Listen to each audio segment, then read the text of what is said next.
लेकिन मंदिरों में जो आत्मा है उस आत्मा के दर्शन हम नहीं कर पाते। और इसीलिए महाराज भर्तृहरि ने बोला है कि कालाय तस्मै नमः, के महाकाल कौन है? तो महाकाल ये कालों का काल है। आप महाकाल के दर्शन करने जाएंगे, कई लोग तो जाके भी आए हैं, लेकिन कल कई लोग सत्संग के बाद भी जाएंगे। कई लोगों के सफर की शुरुआत यहाँ खत्म होती है कि दादा हमने सब घूम लिया, अब सत्संग करने के बाद हम सीधे घर जाएंगे।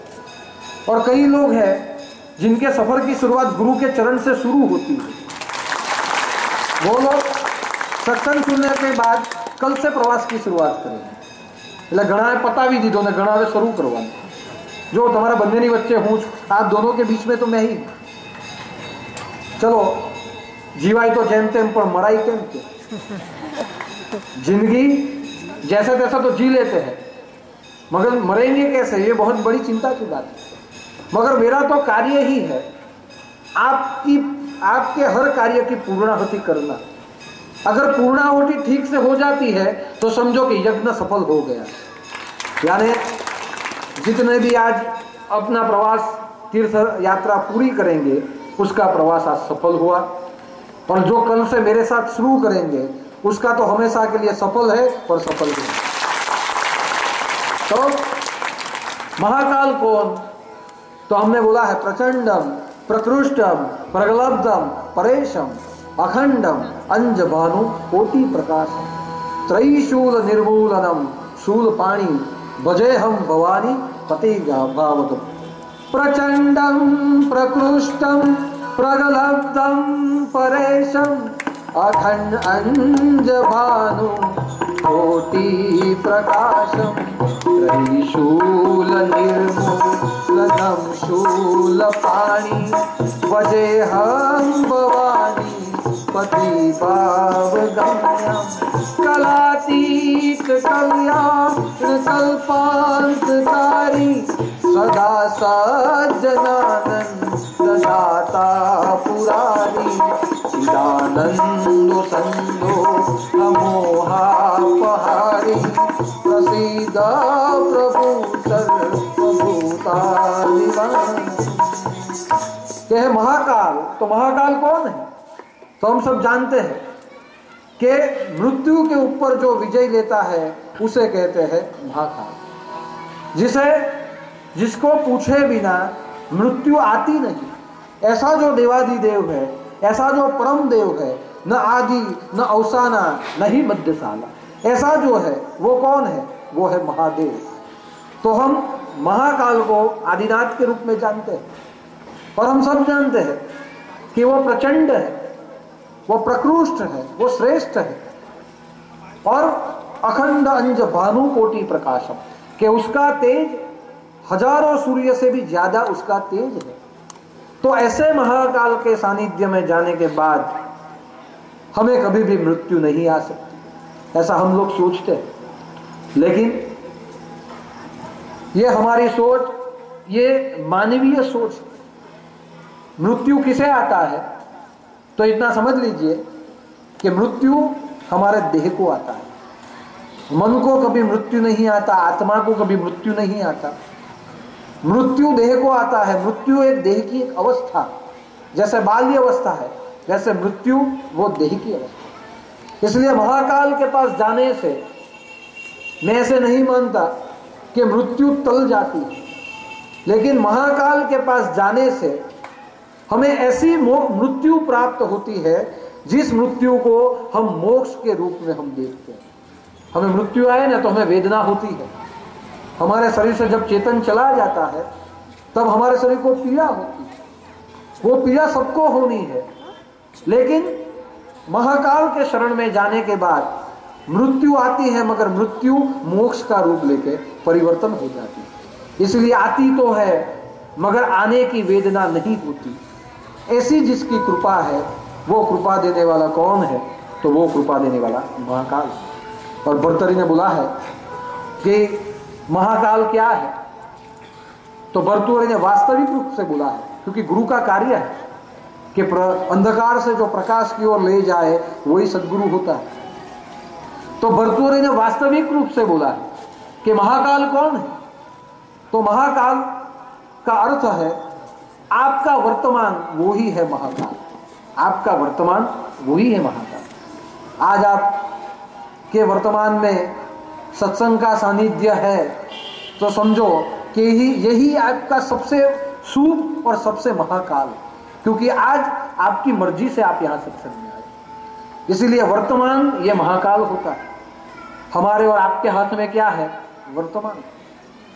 भूतकाल जो चला गया उसको याद करके हमेशा हम दुखी होते हैं कि भाई हमने तो हमारे भूतकाल में बहुत दुख देखे, बहुत गरीबी देखी, लोगों के बहुत धिक्कार सहन की है, काफी संघर्ष हमने किया है। वो हमारा भूतकाल है कि भूतकाल को आप कभी भी याद करो तो भूतकाल आपको रुला देगा, और भविष्य को आप कभी भी याद करो तो भविष्य आपको चिंताग्रस्त कर देगा। तो जो रुलाता है और जो चिंता में ग्रस्त करता है वो काल नहीं होता, लेकिन वर्तमान एक ऐसा काल है कि जो सदा आपको खुश रहने की, सदा आपको मुक्त रहने की प्रेरणा देता है। इसलिए भर्तृहरि ने बोला कि कालाय तस्मै नमः, कि किसको नमस्कार करे? अगर नमस्कार करना है, वंदन करना है, तो आपके वर्तमान को आप वंदन करें। क्यों? क्योंकि आप वर्तमान समय में आप अपनी इच्छा से सब कुछ कर सकते हो। हमने देखा ना कि भविष्य में हम ये बनेंगे, वो भविष्य कभी आता नहीं। जब हम बन जाते हैं उस समय भी वो भविष्य नहीं होता, वो वर्तमान ही होता है, क्योंकि बनना और बिगड़ना ये वर्तमान में होता है। इसीलिए आज आप आए और महाकाल के दर्शन किए तो समझो कि आपका वर्तमान यही महाकाल है। और आज आते आते आपने यहाँ सत्संग किया तो समझो कि आज आपका सत्संग का वर्तमान यही आपका महाकाल है। यानी भर्तृहरि ने कहा कि वर्तमान प्रबल होना चाहिए।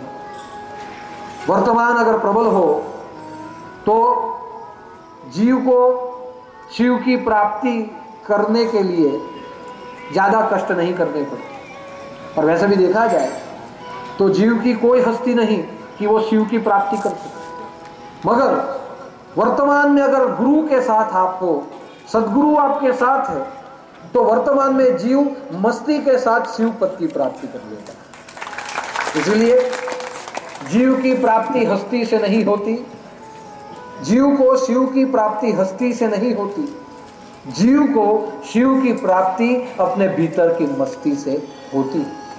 तो मैं ऐसे मानता हूं कि वर्तमान यही एक महाकाल है।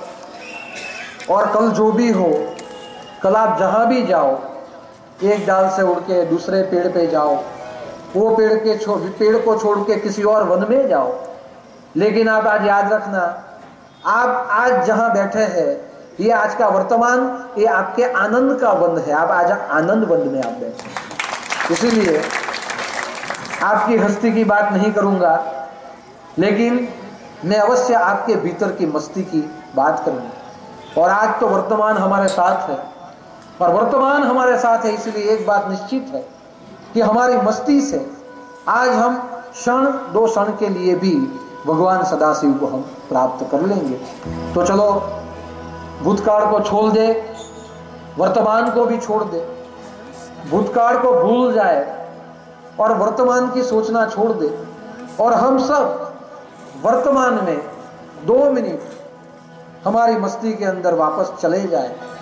क्योंकि नाथ संप्रदाय की प्रथा है कि नाथ हमारे अंदर के नाद को जगा देता है, उसे बोला गया है नाथ। दादा ने क्या किया? आपके अंदर के नाद को जगाया। मच्छिंद्र ने क्या किया?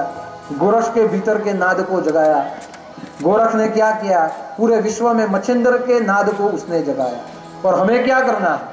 हमारे गुरु के नाम को और हमारे गुरु के नाद को हमें पूरे विश्व में जगाना है। इसलिए मस्ती को छोड़ो, यहाँ कोई राजा हो रहा है रंग, सत्संग में कोई फर्क नहीं पड़ता, क्योंकि यहाँ सब एक समान।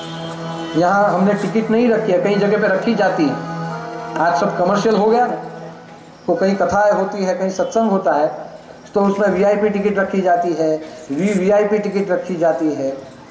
और जिसको टिकट न मिले वो मन की मर्जी का मालिक, वो कहाँ भी बैठ सकता है। मगर देखो कि नाथ पंथ का एक नियम है कि यहाँ हस्ती देखी नहीं जाती, यहाँ आपकी मस्ती देखी जाती है। और नाथ पंथ का दूसरा एक नाम है दूसरा कि विहंगम जाति। नाथ पंथ विहंगम जाति, कि यहाँ कभी भी जात पात देखी नहीं जाती कि आप शूद्र हो, आप ब्राह्मण हो, आप क्षत्रिय हो या आप वैश्य, कुछ भी हो, आप सब जीव हो। और अगर आपके भीतर में हरि नाम की मस्ती है तो लिख के रखो, सद्गुरु की प्राप्ति हमेशा के लिए आपको हो जाएगी। और दादा ने बोला है कि गुरु भक्ति नी मस्ती से न्यारी रे सांवड़ा गिरधारी। तो आज हम यहाँ हमारे वर्तमान को प्रबल करेंगे और हमारी मस्ती को हम साथ में लिए। गोरखनाथ ने भी बोला है कि चाहे कोई हमारी स्तुति करे, चाहे कोई हमारी निंदा करे, हमें उससे कुछ लेना देना नहीं। क्यों? क्योंकि हम तो हमारा ध्यान सिर्फ अलक्ष्य की ओर रखते हैं।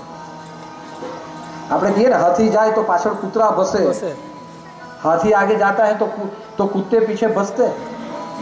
मगर हाथी को कोई फर्क पड़ता है? क्यों? वो उसकी मस्ती में।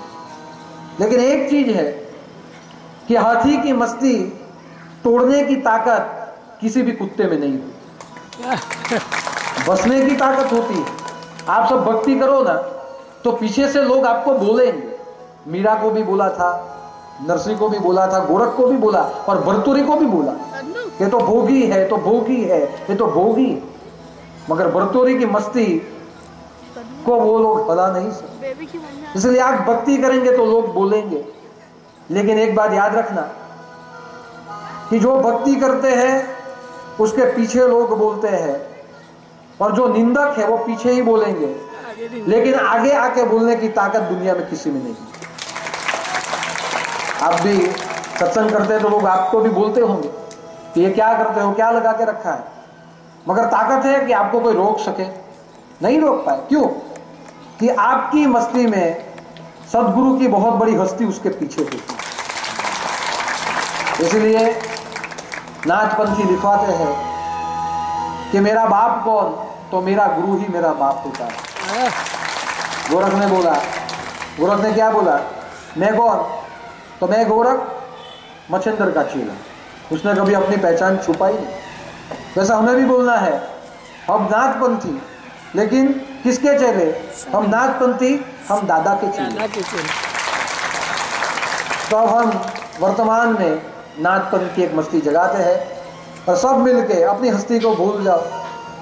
देखो, फर्स्ट क्लास होता है वहां टिकट होती है, लेकिन जहां पास क्लास होता है ना, वहां कोई टिकट नहीं, हर कोई चढ़ सकता है। और मैं तो ऐसे मानता हूं कि एक तरह से देखा जाए तो ये फर्स्ट क्लास है, कि यहां जिसकी पात्रता हो वही आ सकता है, इसलिए फर्स्ट क्लास। लेकिन एक तरह से देखा जाए तो ये पास क्लास भी, कि यहां जो आया ना उन सबको यहां पास कर दिया जाता है, सीधे शिव की ओर चले जाते हैं। यहां सिलेक्ट कर रहे गुरु के दरबार में और नाथ पंथ के दरबार में सबका सिलेक्शन होता है। यहां सबको सिलेक्ट किया जाता है, किसी को रिजेक्ट किया जाता है। आमा घણા બસોમાં આવ્યા છે, એ ઘણા એવા પણ આવ્યા છે જેને નામ નથી લખાયું, પણ અમારા આયોજકે કોઈને રિજેક્ટ નથી કર્યા, તમે બધાને સિલેક્ટ કર્યા, જો તમને લઈ આવ્યા ને ગમે તે કરીને। એટલે અહીંયા કોઈને રિજેક્ટ કરવામાં નથી આવતા, અહીંયા બધાને સિલેક્ટ કરવામાં આવે।